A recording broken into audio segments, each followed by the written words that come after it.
이번 시간은 사오 여러분들의 일상에 한 발짝 가까이 다가가는 코너입니다. 남에게 쉽게 털어놓지 못했던 고민들, 나 혼자 끌어안은 아픔과 상처를 함께 나누고 고민을 털어놓을 때 조금이나마 위안을 얻을 수 있을 거라고 믿는데요. 익명으로 사연 보내주시면 전문가와의 매칭을 통해서 마음의 어려움을 함께 상담해 드리겠습니다. 자, 오늘은 사연 2개가 준비되어 있는데요. 어떤 고민일지 함께 살펴볼까요? 첫 번째 사연입니다. 안녕하세요. 순탄치 않은 첫 직장 생활로 남몰래 힘들어하는 30대 초반 여자입니다.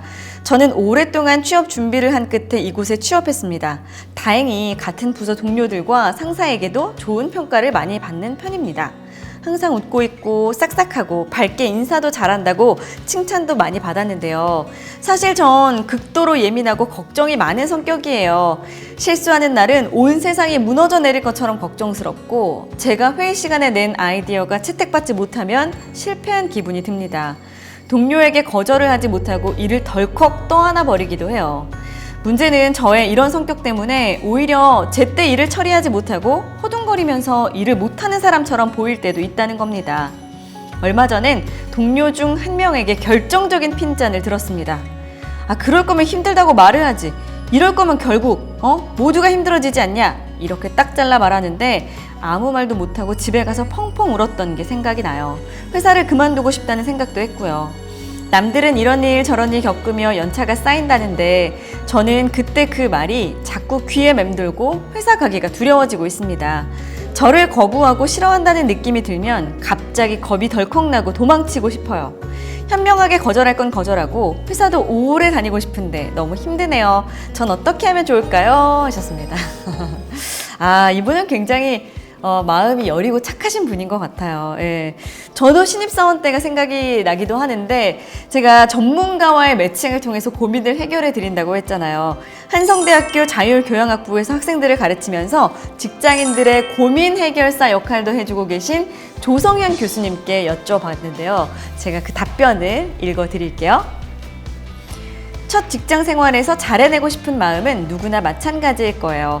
인정받고 싶고 나의 존재를 증명해 보이고 싶은 마음 말입니다.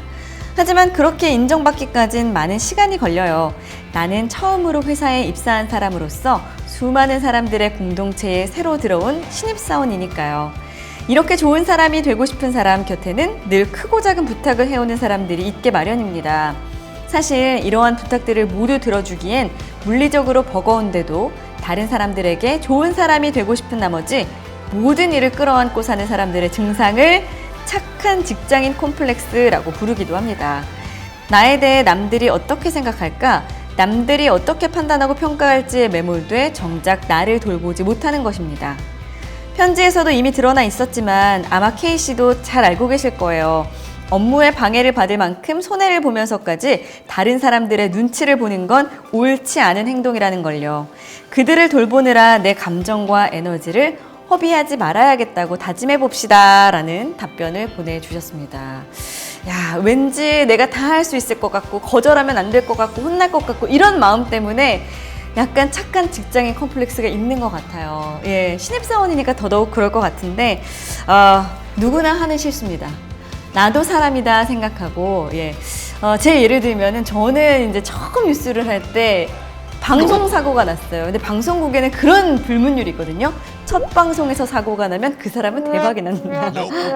우리 K씨도 지금은 실수를 했지만 처음이기 때문에 앞으로 더 잘할 수 있기 때문에 그런 실수가 발판이 된 거다 생각하시면 마음이 조금 편해지지 않을까 싶습니다.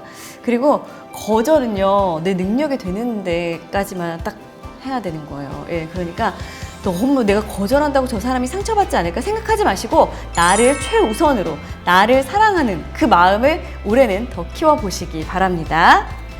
자, 2번째 사연도 준비되어 있는데요. 이번엔 어떤 고민이 있는지 한번 볼게요. 안녕하세요. 직장생활 6개월 차 이직을 고민 중인 20대 후반입니다. 20대 후반인데 벌써 이직을 고민 중이군요. 저는 취업 준비를 하던 시절 좋은 회사에 들어가는 게 목표였어요. 좋은 회사는 복지도 좋고 연봉도 높고 모든 조건이 좋으니까 좋은 회사에 취업하면 정말 행복할 것 같았습니다. 그리고 열심히 취업 준비를 해서 취업에 성공했죠. 좋은 직장 동료, 좋은 상사, 정말 꿈에 그리던 것들이 이루어지니까 너무 행복했어요. 하지만 일을 하면 할수록 직무가 저랑 안 맞는다는 생각이 자꾸 듭니다. 6개월째 일을 하고 있지만 일이 익숙해지지 않아 항상 실수를 해요. 자세하게 말하면 제가 누군지 알려질 것 같아 자세하게 말 못하지만 제 실수로 회사에 난리가 날 뻔한 적도 있습니다.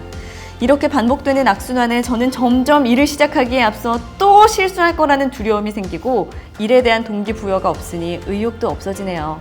그래서 제 적성에 맞는 회사로 이직을 고민 중인데 지금 회사는 업무 적성을 제외하면 저에게 너무 좋은 회사라 고민이 됩니다. 과연 이직을 하는 게 맞을까요?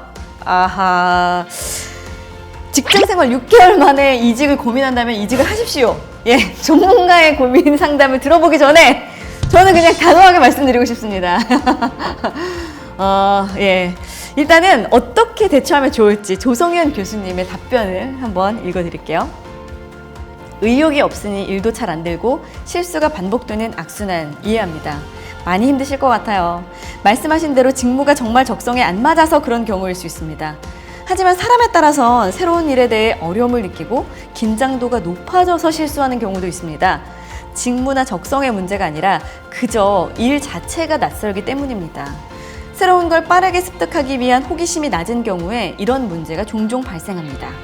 그리고 다른 회사, 새로운 직무로 이직하면 나와 맞을 것이란 생각은 근거가 필요합니다. 이직에 관한 격언 중에 아주 유명한 말이 있는데요. 도망쳐 도착한 곳에 천국은 없다입니다. 그저 지금 일이 싫어서 뛰쳐나오게 되면 현재의 괴로움에선 벗어날 수 있지만 다른 곳에서 행복하리라는 보장은 없으니까요.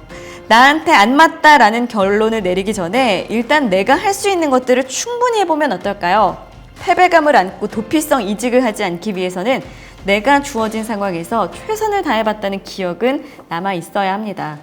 도망치는 이직이 되어서는 이직 면접에서도 어필할 수 있는 말이 크게 없을 것이기 때문이죠. 지금 하고 있는 일의 앞뒤 맥락을 한 번 더 생각해보고 조금만 더 디테일하게 챙겨봅시다. 길게도 말고 딱 석 달만 그렇게 해봅시다. 그 과정에서 내가 성취감을 느끼는 건 물론 직무에 대한 긍정적인 관점이 생겨난다면 그대로 쭉 해보는 것도 나쁘지 않습니다. 역량 향상이 뭐 별건가요? 이게 역량 향상이고 성장이죠 라고 답변을 주셨어요. 예. 교수님 말도 일견 맞는 말은 있어요. 왜냐하면 취업을 한 지 6개월 만에 이직을 면접을 본다면 그 회사에 취업한 지 6개월밖에 안 됐는데 왜 지금 면접을 다시 보나? 이런 면접관이 질문을 던질 수가 있거든요. 그래서 우리 회사에 뽑으면 또 몇 달 안 다니고 이직하는 거 아니야? 라는 생각을 불러일으킬 수 있기 때문에 저도 1년까지는 다녀봤으면 좋겠다라는 생각은 해보지만 일단 들어가자마자 이직을 마음 먹었다면 저는 반드시 이직을 하시리라 믿고 있기 때문에 예, 과감히 이직 준비를 좀 해보시는 것도 좋지 않을까 그런 생각이 듭니다. 자, 어쨌든 새해가 밝았으니까 새로운 마음가짐으로 다시 업무에 임해보고 그래도 안 되면 올해 안에 이직을 해보자 라는 결정을 내려보면 어떨지 제가 조심스럽게 조언을 해드리고요. 여러분에게 미안해드리는 세대공감 고민상담소 2개의 사연 들어봤는데요. 걱정은 하면 할수록 걱정이 더 많아지는 게 걱정의 속성이라고 하죠. 걱정은 나누면 절반이 된다고 하니까 걱정을 안고만 있지 말고 얘기를 나눠보시기 바랍니다. 만약에 얘기를 나눌 상대가 없다면 세대공감 고민상담소 문을 두드리셔도 되고요. 세대공감 고민상담소 저희는 다음 이 시간에 또 다른 사연으로 찾아뵐 텐데요. 마음속에 안고 있는 고민이 있다면 여기 아래에 나가는 이 자막 이 메일로 사연을 보내주시면 전문가와의 매칭을 통해서 그리고 또 저 박은영 촌천살인의 멘트를 통해서 여러분의 고민을 해결해 드리겠습니다.